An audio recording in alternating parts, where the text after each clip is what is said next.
老师，这位要做见证的是 Effendi 医师，他要见证关于他那个有关于新冠病毒的事情。好，很好，好，谢那等谢他的下的话，分享。我会直接翻译。好的，谢谢。Ya, terima kasih. Selamat sore, Bilause.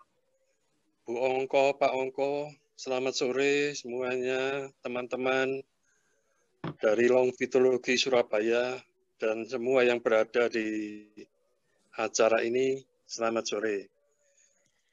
Terima kasih saya diberikan kesempatan untuk menyampaikan testimoni tentang pengalaman saya menderita COVID-19. Nama saya Dr. Effendi Widayat di Malang. ID-nya 3010287. Saya bekerja sebagai dokter sudah 42 tahun. Ya. Sebelum terkena COVID ini, saya punya komorbid yang cukup membahayakan, yaitu yang pertama tumor di paru sejak 4 tahun yang lalu, yang seharusnya waktu itu sudah harus di kemoterapi. Yang kedua, sejak kecil saya punya riwayat penyakit asma.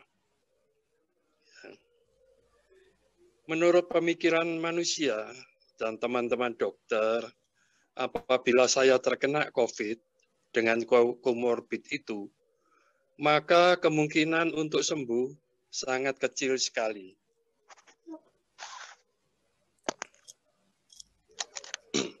Tapi pada tanggal 14 November 2020, jam 9 malam, badan saya tiba-tiba menggigil, kedinginan, selama kurang lebih setengah jam. Badan sakit semua, kepala juga sakit, tapi saya tidak batuk, tidak panas, dan tidak sesak. Karena saya khawatir dengan komorbid itu, maka tanggal 16, hari Senin, saya periksa swab PCR. Ternyata hasilnya positif. Maka saya langsung diisolasi di Rumah Sakit RKZ Malang. 4 hari setelah saya di ruang isolasi, terjadi perkembangan yang kurang baik dari hasil laboratorium saya. Walaupun tubuh saya masih tetap baik, tidak batuk, tidak panas. Tapi labnya ini terjadi banyak perubahan macam-macam ini. Di antaranya ya, hasil foto toraks dada itu mulai tampak kabut putih, menandakan itu paru-paru saya mulai kena pneumonia karena virus. Kemudian yang sangat membahayakan yaitu interleukin saya, interleukin 6, itu adalah zat kekebalan yang biasa disebut juga sitokin, itu naik sampai 320. Padahal angka normalnya itu cuma 7. Saturasi oksigen itu menurun juga. Yang normalnya 95 ke atas, waktu itu saya saturasinya turun jadi 90.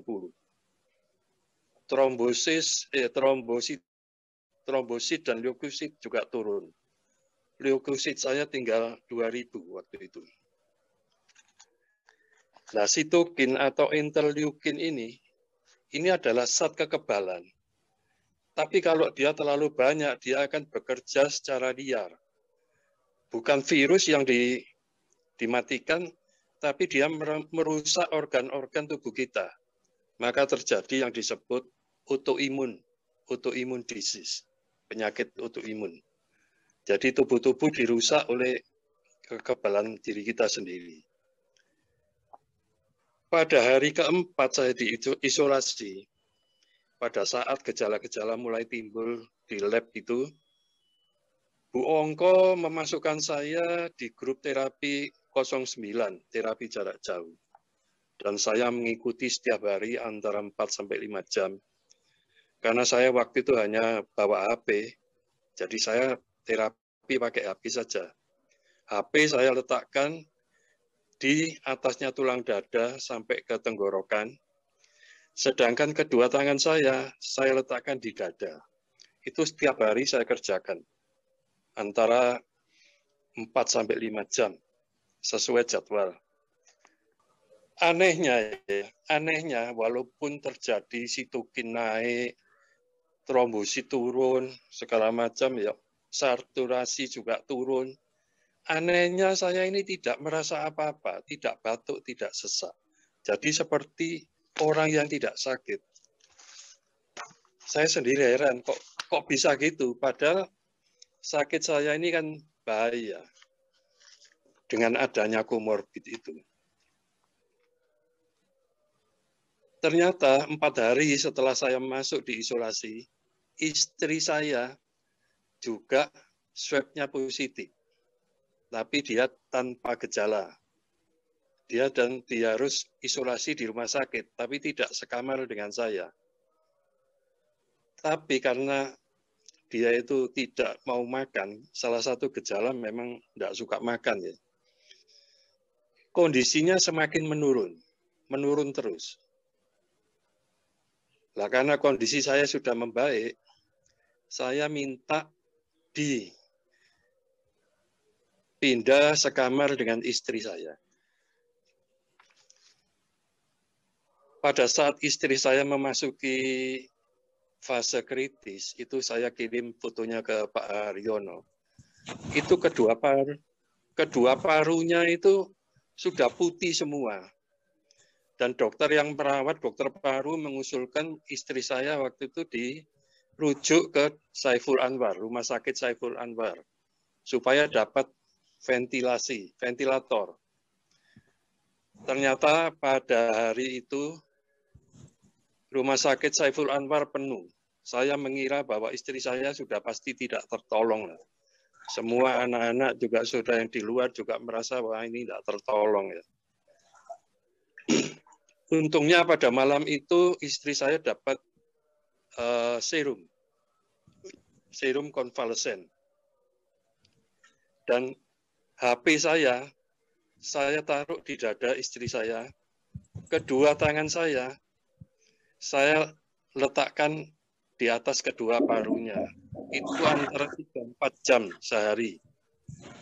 3-4 jam. Sambil menunggu rumah sakit itu belum ada yang kosong. Setelah 4 hari, istri saya dicek foto dadanya. Ternyata luar biasa. Yang tadinya kritis, yang saya pikir tidak tertolong, hasilnya itu sudah bersih. Paru-parunya sudah tidak putih lagi. Itu fotonya juga saya kirim ke Pak Haryono, mungkin bisa dilihat kalau memungkinkan. Akhirnya setelah mengikuti tes jarak jauh ini, terapi jarak jauh ini, setelah 20 hari di rumah sakit, kami diperbolehkan pulang. Saya sudah tidak apa-apa, istri saya juga tidak apa-apa, dan tesnya, swab-nya sudah negatif. Pada waktu hari keempat, saya terapi istri saya. Dia merasakan di tenggorokannya itu ada gumpalan lendir. Dia batukkan ternyata keluar, dan sejak gumpalan itu keluar, kondisi istri saya semakin membaik. Dan pada hari ke-20, kami berdua bersama-sama bisa pulang ke rumah setelah tesnya negatif. Saya ingin berpesan pada teman-teman atau siapapun, mungkin pesan ini sangat berguna ya. Dari pengalaman ini. Yang pertama, saya ingin mengucapkan terima kasih terlebih dulu pada Wilose, kepada Pak Ongko, Bu Ongko, dan teman-teman semua relawan terapi jarak jauh di grup 09 yang telah menerapi kami berdua sampai kami sembuh. Kemudian yang kedua, longfitologi ini ternyata sangat membantu mempercepat penyembuhan. Jadi jangan ragu-ragu, kalau ada yang sakit, ya dibantu dengan longfitologi, pasti kesembuhannya lebih cepat. Yang ketiga, bagi yang kena COVID, tidak usah takut. Karena takut itu melemahkan daya imunitas tubuh kita. Ya. Yang penting tetap semangat. Tetap semangat, tidak usah takut. Yang keempat, hati-hati. COVID itu sangat berbahaya. Jadi perhatikan semua protokol kesehatan. Walaupun Anda sudah divaksinasi. COVID ini dari pengalaman saya tadi, tidak selalu disertai gejala flu seperti panas, batuk, pilek. Sering-sering tanpa gejala. Jadi kalau merasa tidak enak badannya, cepat rapid test. Karena semakin cepat COVID ini diobati, maka prognosanya, jadi kemungkinan kesembuhannya semakin baik. Yang ketujuh, pasca COVID, harap perhatikan makan makanan yang sehat, istirahat cukup, latihan pernafasan, itu mudah dengan mengembangkan dada atau menghirup nafas, kemudian dikeluarkan melalui sedotan minuman itu. Itu sudah cukup baik. Ternyata Bapak Ibu, setelah pulang dari rumah sakit, saya selama kurang lebih 3 minggu, saya masih sering memakai oksigen karena nafas saya sering sesak. Dan otot-otot saya nyeri sampai sekarang. Ya, ini rupanya gejala dari long COVID. Kalau istri saya itu rambutnya rontok sampai saat ini, tapi sekarang sudah tinggal sedikit dan kulitnya kering. Kulit saya juga kering dan glodoki semua.